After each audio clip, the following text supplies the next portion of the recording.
Bill Gates ανέφερε στο Twitter ότι ανυπομονεί να συνεργαστεί με τον νέο Αμερικανό πρόεδρο Τζο Μπάιντεν και την αντιπρόεδρο Καμάλα Χάρις για την αντιμετώπιση προκλήσεων που απασχολούν τόσο τη ΗΠΑ όσο και τον υπόλοιπο κόσμο. Ο Gates έδωσε ιδιαίτερη έμφαση στην πανδημία του COVID-19 και την κλιματική αλλαγή, επισημαίνοντας πως είναι αισιόδοξος για το μέλλον. Σε 3 άλλα tweets, ο Gates ενθάρρυνε τους Αμερικανούς να κρατούν αποστάσεις, να φορούν μάσκες και να κάνουν το εμβόλιο για τον COVID-19, σημειώνοντας ότι έτσι θα επανέλθει η χώρα στην κανονικότητα.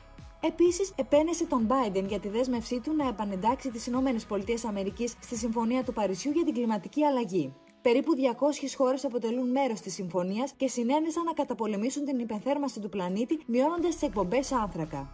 Το 2017, ο πρώην πρόεδρος Ντόναλντ Τραμπ έβγαλε τις ΗΠΑ από τη Συμφωνία για την Κλιματική Αλλαγή, λέγοντας ότι ήταν άδικη για τη χώρα και ότι είχε αρνητικό αντίκτυπο στις θέσεις εργασίας. Το τελευταίο διάστημα, ο Gates χρηματοδοτεί ιατρικές έρευνες και προγράμματα ανάπτυξης εμβολίων μέσω του Ιδρύματος Bill and Melinda Gates.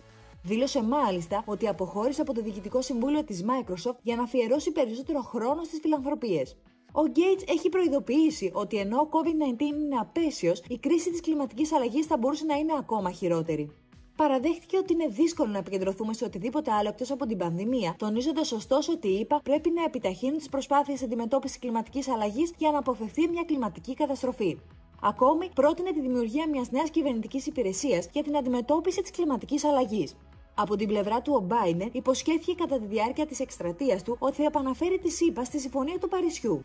Ζήτησε επίσης να τεθούν όρια στη γεώτρηση πετρελαίου και φυσικού αερίου σε δημόσια εδάφη. Παράλληλα, υποσχέθηκε μεγαλύτερη έμφαση στις ανανεώσιμες πηγές ενέργειας, η οποία είπε ότι θα δημιουργήσει επίσης εκατομμύρια νέες θέσεις εργασίας.